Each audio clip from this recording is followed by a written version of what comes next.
নমস্কার, আপনারা দেখছেন খবর বাংলা আর আমি কৃত্তিবাস। খেলার জগতের সব খবর নিয়ে। উড়িষ্যা এফসির কাছে লেগের প্রথম ম্যাচে 2-1 গোলে পরাজিত হওয়ার পর সংকটের মুখে মোহনবাগান সুপার জায়েন্ট।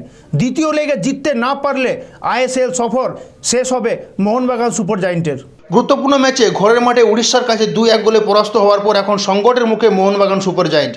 হারের পর মোহনবাগানের কাছে আর একটাই মাত্র ম্যাচ রইল। আগামী 28 তারিখ রবিবার যুব ভারতীতে জিততে না পারলে আইএসএল জয়ের স্বপ্ন চূর্ণ হবে মোহনবাগান সুপার জায়েন্টের। শুধু জয় নয়, গোলের ব্যবধানে জয়লাভ দরকার। আর এইরূপ পরিস্থিতিতে বড় ধাক্কা মোহনবাগান শিবিরে। লিগের ম্যাচে 67 মিনিটের মাথায় লাল কার্ড দেখে মাঠ থেকে বেরিয়ে যেতে হয় আরমান্দো সিদুকিকে।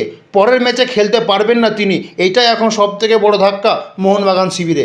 নজর রাখবো আইপিএলে কিছু টুকরো খবরে। বিশ্ব ক্রিকেট ইতিহাসে ক্যাপ্টেন কুল হিসাবে পরিচিত MS ধোনি মেজাজ হারালেন। ক্যামেরাম্যানের ওপর আচমকা বোতল ছুঁড়তে গেলেন। দেখে নেব ঘটনাটি বিস্তারিত। আন্তর্জাতিক ক্রিকেট থেকে 2020 সালে অবসর গ্রহণ করেছেন ভারতীয় ক্রিকেটের প্রাক্তন অধিনায়ক মহেন্দ্র সিং ধোনি।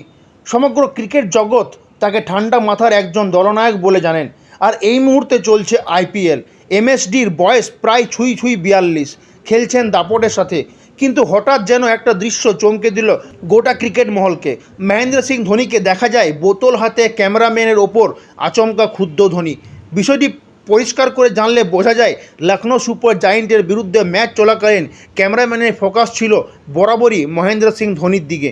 বোতল হাতে মহেন্দ্র সিং ধোনি ক্যামেরাম্যানকে বোঝাতে চাইলেন, আমার দিকে ফোকাস না রেখে খেলার দিকে ফোকাস রাখুন। কারণ একটাই, সিএসকে মাঠে নামলে 3টি জিনিসের গুরুত্ব সবসময় বেশি থাকে। সিএসকের ব্যাটিং, রবীন্দ্র জাদেজার আক্রমণাত্মক বোলিং ও ফিল্ডিং, এবং সবথেকে বেশি মহেন্দ্র সিং ধোনি যখন মাঠে নামেন, অর্থাৎ ধোনির আগমন। পয়েন্টস টেবিলে তলানিতে বিরাট বাহিনী। ম্যাচ জেতা ছাড়া আর কোনো বিকল্প দেখছেন না আরসিবি। ম্যাচ হারলে আইপিএল 2024 থেকে ছিটকে যাওয়ার ভয়। আরসিবির সমর্থকদের এখন ভরসা বিরাট কোহলি। টাটা আইপিএল 2024-এ বেঁচে থাকা লড়াইয়ে মাঠে নামতে চলেছে বিরাট বাহিনী। ম্যাচ জেতা ছাড়া আর কোনো বিকল্প উপায় নেই। কিন্তু প্রতিপক্ষ দুর্দান্ত ফর্মে থাকা Sunrisers Hyderabad. Do or die ম্যাচে কি হবে? ম্যাচের নায়ক বিরাট কি বিরাট ভূমিকা পালন করতে পারবে, না ক্লাসেন ঝড়ে উড়ে যাবে আবারও বিরাট বাহিনী? বৃহস্পতিবার প্রতিপক্ষ অনেকটাই কঠিন।